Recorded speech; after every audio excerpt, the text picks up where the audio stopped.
Sir, ito na po ang tubig niyo. Ay, sir, sorry po. Sorry talaga, sir. Hindi ko po sinasadya. Okay lang yan. Ano ka ba? Sige nga rito. Umupo ka.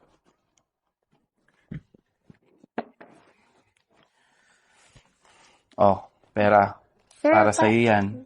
sir, para saan po to? Tanggapin mo na. Para sa'yo talaga yan.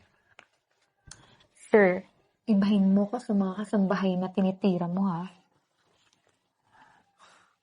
Ano bang ibig mong sabihin, ha? Magsalita ka nga. Anong gusto mo? Sir, kilalang kilala ka naman na tirador ng mga kasambahay.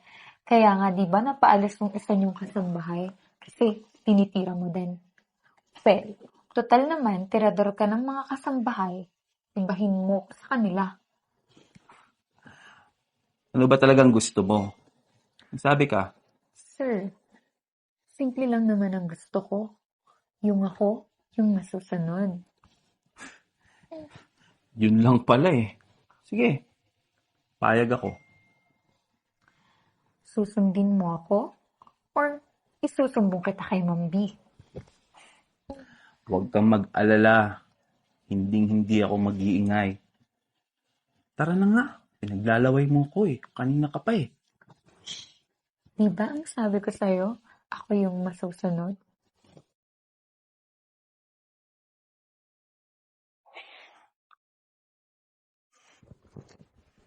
Ay.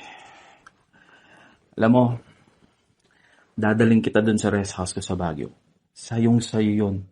Tapos, dadalawin na lang kita linggo-linggo. Ayoko dun. Wala naman akong gagawin dun eh. At saka, di ba sabi ko sa'yo, ako yung masusunod? Kaya, susundin mo ko. Ang gusto ko, dito lang ako sa tabi mo. Grabe ka talaga. Alam mo, ibang-iba ka dun sa mga kasambahay na natikman ko. Hindi ka lang magaling. Palaban ka pa. Han? Hi. Han? Magaling talaga ako. Wala akong inaatrasan. Hindi aaral. Hindi itutulak kahit nasasaktan. At higit sa lahat, nilulunok ko lahat. Walang tapon. Grabe ka talaga. Alam mo, nanggigigil ako sa'yo eh. Tingnan mo nga oh.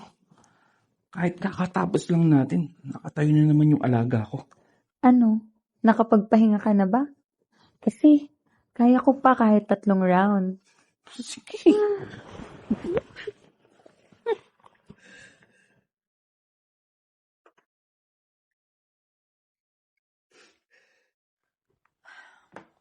Yaya, aalis kami, punta kami Baguio.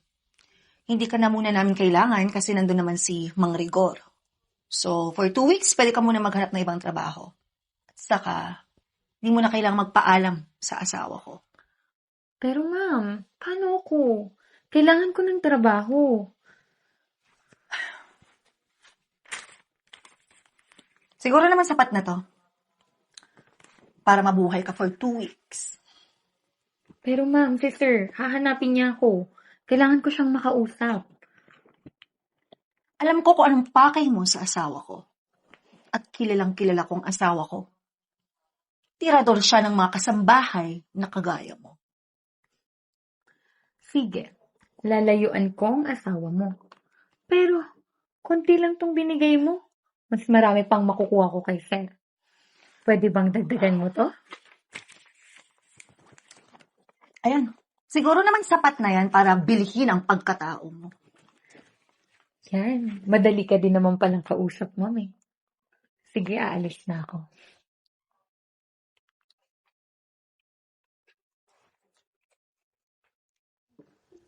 Excited ka na ba? Yes po, Mami. So proud of you. Mahal, anak. Punta na muna kayo doon. Baka hinintay na kayo eh. May importanteng tawag lang ako sasagutin. Sige po, Daddy. Balik po kayo kaagad, ah. Sige na. Sige na. Bilisan mo ha, huwag kang magtatagal. Sige na ako nang bahala. Sige na. Tara na anak.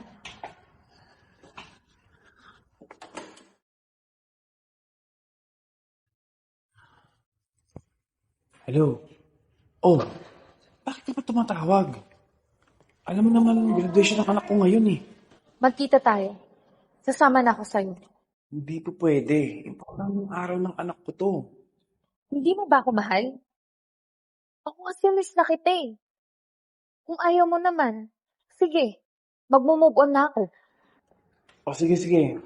Send mo sa akin yung location. Pupuntahan kita.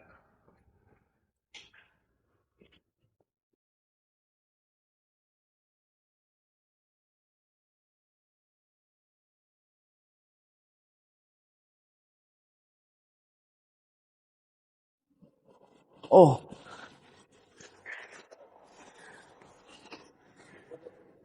Tara na, sasama na ako sa'yo. punta muna tayo sa bahay. Doon muna tayo. Walang tao doon eh. Tara. Asan na kaya tatay mo? Anak, kailangan na natin bumalik doon. Baka tatawagin na kayo sa stage. Tara na. Mami, nasaan na po si Daddy? Ayoko po umakyat ng stage nang wala si Daddy.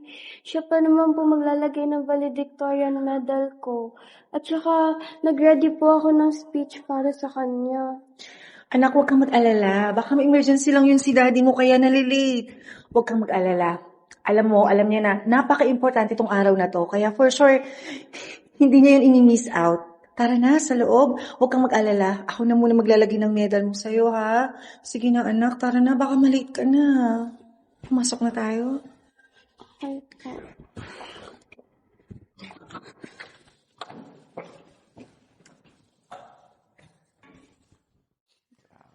Sarap talaga. Teka lang.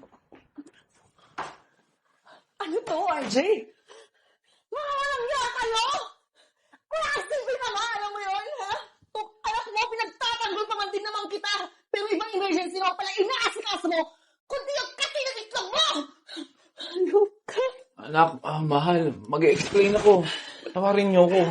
Daddy, hindi po ako nakapag-marcha sa stage kasi hinihintay ko po kayo. Sa katunayan nga po, nag-ready pa po ako ng speech para sa inyo. Kasi proud na proud po akong ikaw yung daddy ko. Kayo po yung role model ko. Pero nagkakamali po pala ako. I hate you, Daddy. I hate you. Ano mo, sawang-sawa na ako sa pambababae mo! Pinagtatanggol kita parati sa anak natin!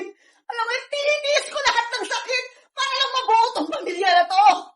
Dahil alam mo, gusto ko maganda yung imahe mo sa anak natin, but this time I will never forgive you! Nalayas na kami ng anak mo dahil hindi ka deserve na maging tatay ng anak ko! Sa lahat ng pambababae mo, magsama kayo!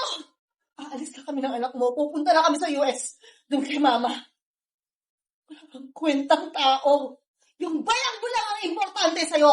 Kaya ngayon, magsama kayo ng kabit mong mukhang paa.